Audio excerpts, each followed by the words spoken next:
Hello students, welcome back to the YouTube channel of Venus Public School. Today we are going to finish our sixth chapter of class 8th, Combustion and Flame. Yesterday we have discussed fuel and its efficiency. We have discussed what is calorific value and what calorific value tells us about a fuel.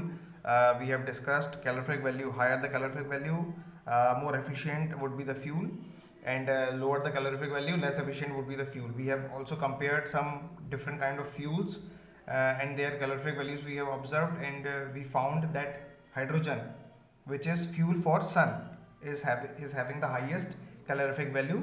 So among the fuels which we compared yesterday, today we are going to discuss characteristic of good fuel. Okay, so let us see all the characteristic of a good fuel one after other. Clear? So first of all, a good fuel should have higher calorific value. A good fuel should have higher calorific value. So this we have discussed. Higher calorific values will represent the efficiency. Okay, so higher the calorific value, more efficient would be the fuel, and lower the calorific value, the fuel would be less efficient. Clear? So it should have higher calorific values. Second point is low ignition temperature. Okay, so as we have we did perform an experiment, as I told you. Like we tried to burn a piece of paper and a piece of wood. Okay, and we have observed that the piece of paper caught fire very easily as compared to and very quickly as compared to a piece of wood. Clear? That means the ignition temperature of piece of paper or paper is comparatively less than that of the ignition temperature of wood piece. So the ignition temperature of the good fuel should be very low. It can catches fire very easily and very quickly. Clear? But we need to make sure that the ignition temperature should be above room temperature, because if it would be it would not be above the if it would not above the room temperature, what would happen?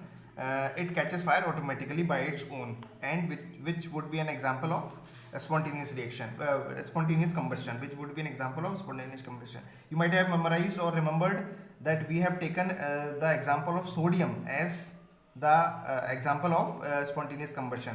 So sodium is kind of element which, when comes into contact with air or oxygen, obviously it catches fire. Okay, because we know that for combustion process fire, that means the availability of oxygen or air is required. So whenever a piece of sodium come into contact with the air, it catches fire automatically. Why it is happening? Because of its ignition temperature. Its ignition temperature is below or lower than that of the room temperature. Clear? So whenever it comes into contact with the atmosphere, what will happen? It catches fire automatically. Clear? That's why it is an example of spontaneous combustion. Or what is the meaning of spontaneous combustion? We have discussed it. The meaning of spontaneous combustion is the combustion which takes place on its own. Okay, there is no need to provide any external source of fire, okay, to begin the combustion. Clear? So it should have low ignition temperature, but the ignition temperature must above the room temperature. Clear? Now the third point is moderate rate of combustion. Okay, and the heat release is controllable. That means it should not burn very quickly. The fuel should not burn in a flick of finger. Like you might have observed, when we burned paper, it took very less time to burn it out. Okay, if you will take a big size of paper, then even it would take very less time to burn out. Clear? It would completely burnt out in a very less span of time, in a very small span of time. So which would not be required, which is undesirable when you are talking about a good fuel. Okay, it should have a moderate rate, not very slow, not very fast. Clear? Moderate rate of combustion is required, and the release of this heat is controlled way. The heat release is in controlled way. Like we can control the release of heat while we are burning it. We can alter the speeds of we can alter the release of heat. Okay. Fourth point is it should cheap and easily available. Okay, it should cheap when it would be cheap when it is easily available. Okay, when the availability is there, of a good fuel, then it would always be a cheap fuel. Clear? So this is also a very important point in terms of its uh, point in terms of like uh, factors of good fuel. Now after that, safe to handle, store and transport. Okay, so obviously it would be it is mandatory that a good fuel must be safe to handle, store and transport. Okay, like let me give you an example of nuclear fuel. Nuclear, okay, suppose uranium is an element which used to which would be working as a fuel for a nuclear reactor or in the nuclear reaction. Clear? The nuclear reaction produces a numerous huge amount of energy which cannot even be controlled. Clear? That amount of energy can be produced using nuclear elements, nuclear radioactive elements basically. Clear?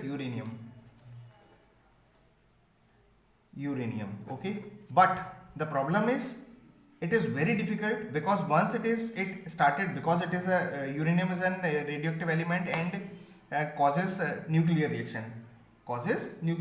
So what is the meaning of nuclear reaction? Nuclear reaction is basically when the reaction started, it keep on multiplying. Okay, it would never stop until the fuel remain there, until the fuel is not completely burnt. The chain reaction is like keep on going. So it is very difficult for us to control it, first of all. Second of all, once it is done, once the combustion is done, once the entire combustion process is done, the waste which we got after the combustion process is continuously releasing the radioactive radiations. Clear? Radioactive radiations, so which causes skin cancers, damages, tissue damages of living organisms. So basically this kind of fuel is not safe to handle, store or transport. That's why even after it is producing a numerous amount of energy, we are not able to use nuclear like radioactive elements as fuel, because but it is very, even if it is producing huge amount of energy, and that cannot be get over in years. Even after this facility, we are not able to use it, because we have not till now we have not developed any method to handle, store and transport the radioactive elements properly. Okay, last but not the least, pollution free. The good fuel should be pollution free. Okay, like for an example, lpg is pollution free fuel. Okay, it has all the characteristic which we have discussed above. Okay, and it would not produce any kind of carbon particles or carbon dioxide, etc. into the atmosphere. Okay, so these are the good characteristic of fuel. Now let us discuss about types of fuel. Types of fuel are bifurcated into three basic parts: solid fuel, liquid fuel and gaseous fuel. This is very easy concept. Solid fuels, wood, coal, charcoal, cow dung cake, agricultural waste, etc. would be considered as solid fuel.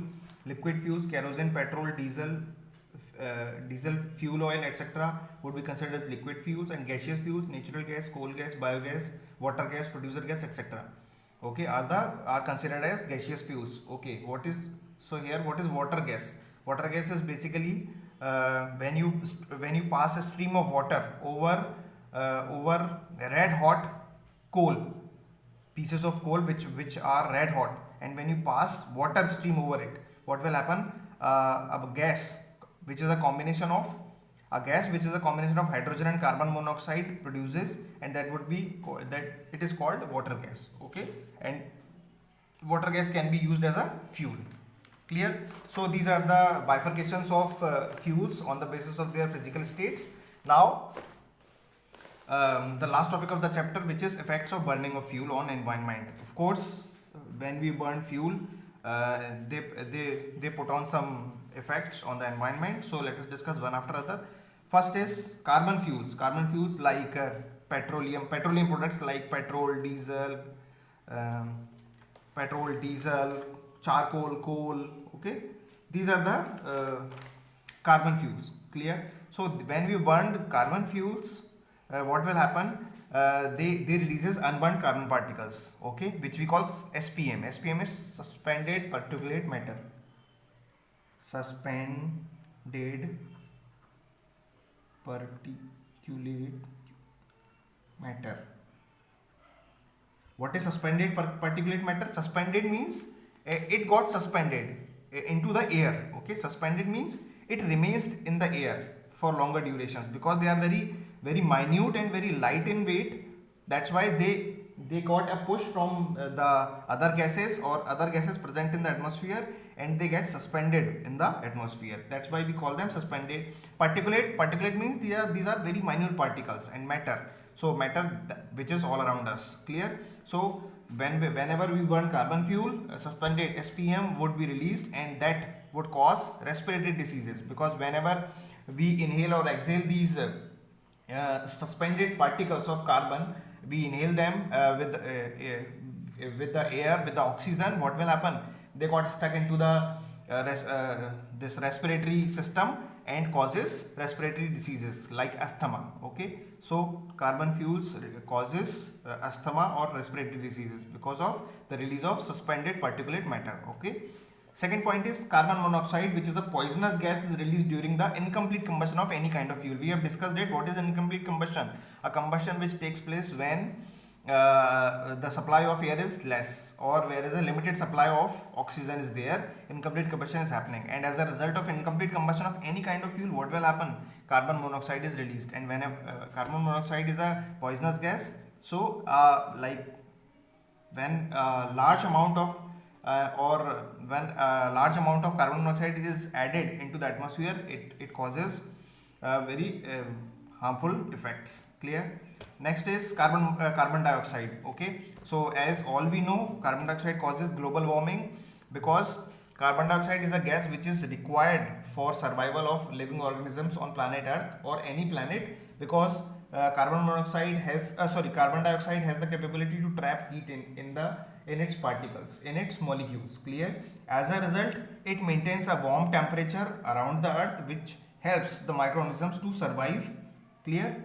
But excess of carbon dioxide is harmful, because when excess of carbon dioxide is present on the earth, what will happen? It traps more amount of heat, large amount of heat, which causes gradual increase in temperatures, which causes melting of glaciers. Average temperature of earth increases, and due to which it is very difficult for us to survive, and which would be a cause of global warming, which we can call a global warming. Clear? So excess of, like, we need CO2 on the earth, but in a limited amount. So when we burn fuels, what will happen? Carbon dioxide is released, and which causes global warming. Clear? Last point, fossil fuels. When we burn fossil fuels, what will happen? It produces nitrogen dioxide and sulfur dioxide. Nitrogen dioxide and sulfur dioxide. These are the two harmful gases produced during the burning of fossil fuel. Okay. When these harmful gases get mixed with the atmosphere, and when rain falls, rain falls, what will happen?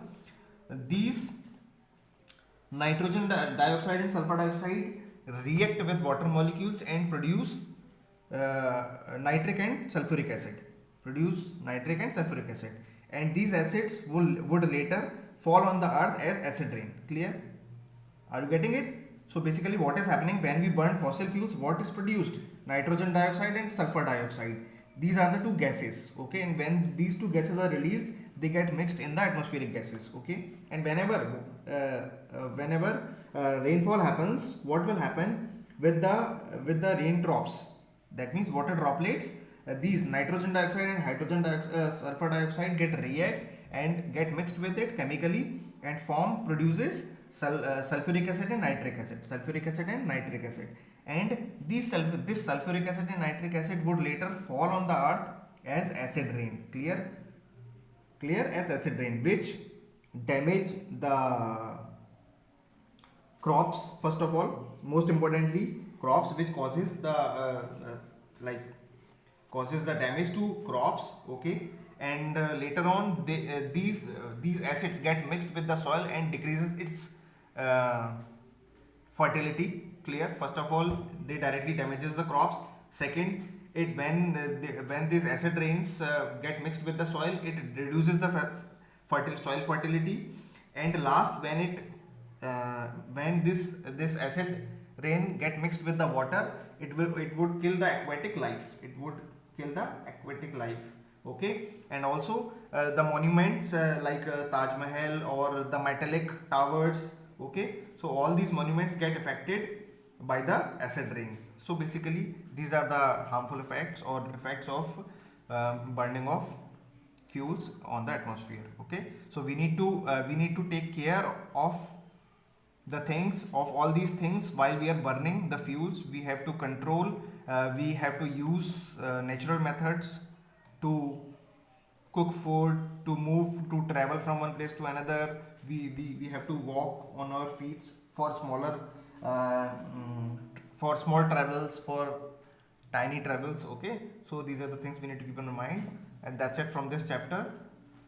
Tomorrow we are going to discuss about our holiday homework, which we are going to give you during your holidays. So I will let you know what you all have to do in each and every step. Clear? And you can do your holiday homework accordingly. Also, I will be providing notes of all three chapters. You will be getting all these question answer notes on eGyan app. Okay, so you can download it. You can generate. Get the password ID and password generated through the IT professionals of our school. If you have not got it, and you can download the notes and copy it down in your fair notebooks. Okay, thank you.